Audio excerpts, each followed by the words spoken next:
Who is Venom in Marvel's Spider-Man 2? Interesting question. I'm here to answer it. But before you get into that, make sure to subscribe. What are you doing? This is a Spider-Man channel and you like Spider-Man, so what are you waiting for? Anyways, the discussion has been rather fruitful around who Venom is going to be in Marvel's Spider-Man 2.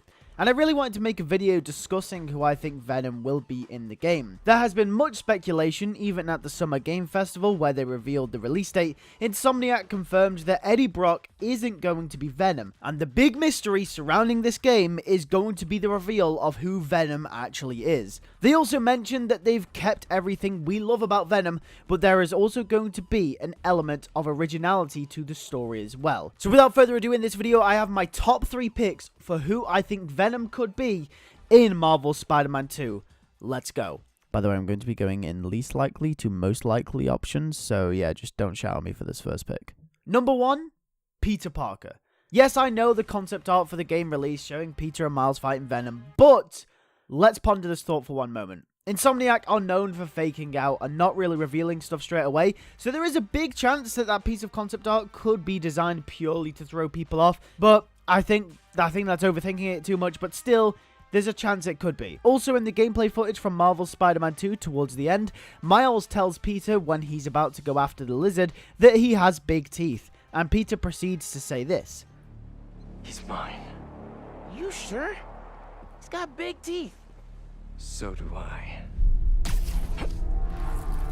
Now, obviously, that could be grasping at straws, since it's very, very on the nose. But when you really think about it, they have confirmed that they're going for a more original take on Venom. If Venom consumes Peter and he becomes the final boss, that would be original, I guess. The only issue is, I feel like there'd be a lot of backlash from this, as this would mean that the final boss fight you'd have to play as just Miles Morales and not Peter Parker. And since this game allows you to switch between Miles and Peter during missions, the opportunity to have a tag team boss fight with Venom would have been missed. And I'm not gonna lie, I'd be annoyed. Like, come on.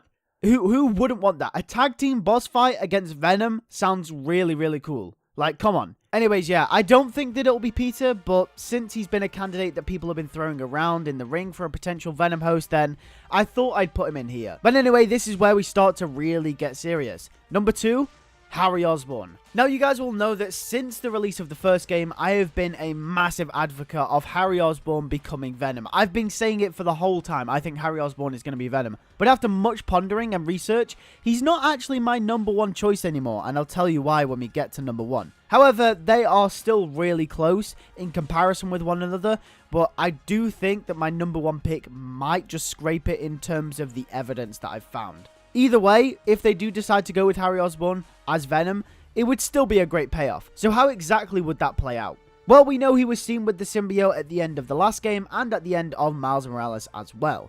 And story and character-wise, having Harry be Venom makes a lot of sense. A lot of exposition we got regarding Peter's past during the first game revolved around Peter, Harry, and MJ being the classic trio from high school, sort of like how it was in the Raimi movies. That's the vibe I got anyway. We also got many references to Harry's Europe trip, both from MJ and Peter in the game, meaning that they must have been close for them to reference him as much as they do in the game. But why set all of this up? Harry had literally no relevance to the narrative for the first game whatsoever. He was literally just thrown around to make context for Peter's past, unless you consider the fact that he might become Venom.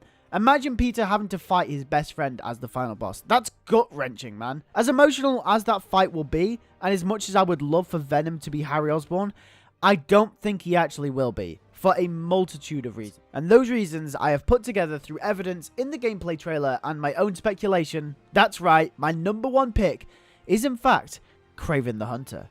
Let's call back to what Insomniac confirmed for 1 second, shall we? Can you tell, is this an Osborne Venom? Can you tell, what's the origin of Eddie Brock Venom? Or It is not Eddie Brock. Okay. It is not Eddie Brock. Okay. Our goal was to tell an original story, something Yes. you haven't seen in the comics or the movies yet. Obviously, Wow. we love Venom for a reason. Yeah. All those things you love about the character are going to be there, but how the story plays out, who is Venom, you have to play the game to see how it goes. Really? Yeah. Wow.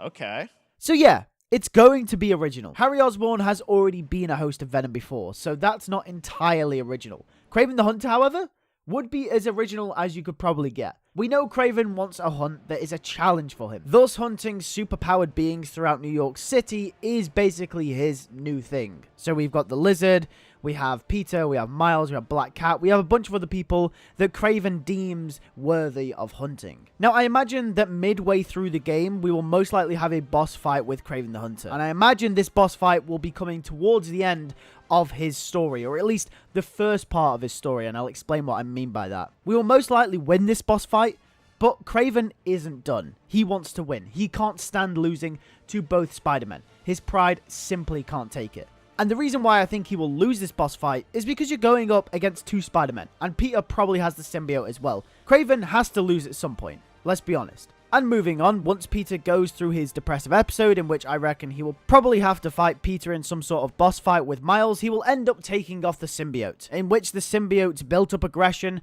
will find Kraven's loneliness and lust to beat Spider-Man, the perfect match. They will bond, and Kraven will become Venom, the ultimate warrior. The symbiote will then become a tool for Kraven to use to be able to beat Spider-Man, or the Spider-Men, who were the only targets that Kraven couldn't beat. While all this is going on, Harry is still dying. During this time, I think there will be some sort of reveal that Peter actually finds out that the symbiote is actually what is needed to keep Harry alive. We know from the gameplay trailer that Peter says that Dr. Connors is the only one that can keep Harry alive. But this doesn't line up from what we've seen from the end of Marvel Spider-Man 1 and Marvel Spider-Man Miles Morales, because Harry Osborn does have a variation of the symbiote in these scenes. So my personal theory is that Peter somehow acquired the symbiote without knowing that it was keeping Harry alive. And Peter believes Dr. Connors to be the answer to this problem. However, maybe midway through the game, Peter finds out that it's actually the symbiote that keeps Harry alive. And this might be some big twist for Peter's character. This realization puts Peter in a compromisable situation. Peter is now indirectly the reason as to why Harry might die. This will put pressure on Peter to get the symbiote back from Kraven, thus giving us the final boss fight with stakes. Not only will it be a battle about pride for symbiote Kraven, but it will also be a battle of life and death of his best friend for Peter Parker, which would make for an exciting and tense final battle.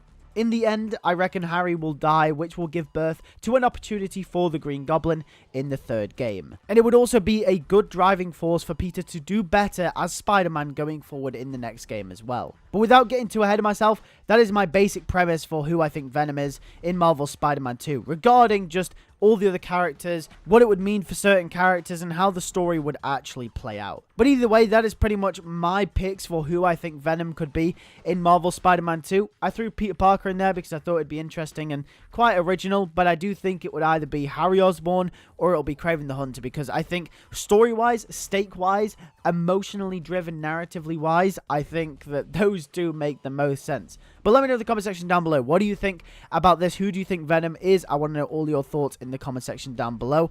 Also, make sure to subscribe. I'm trying to hit 30,000 subscribers. Let's try and hit that goal. It'd be absolutely awesome if we could get to that goal. Also, subscribe, because this is literally a Spider-Man channel, so if you love Spider-Man, make sure you're subscribed. And also, if you want to support me as an independent content creator, the best way you can do that is to join the members page for just as little as 99 pence a month, which is like $1.20, I think. You can basically get every video I post early, and also for £2.99 a month, which is like $3.50, I think, or something like that. At the current exchange rate, you can basically get exclusive videos for your eyes only. But with that being said, thank you guys for watching. I'll catch you guys in the next video. Take care, and peace.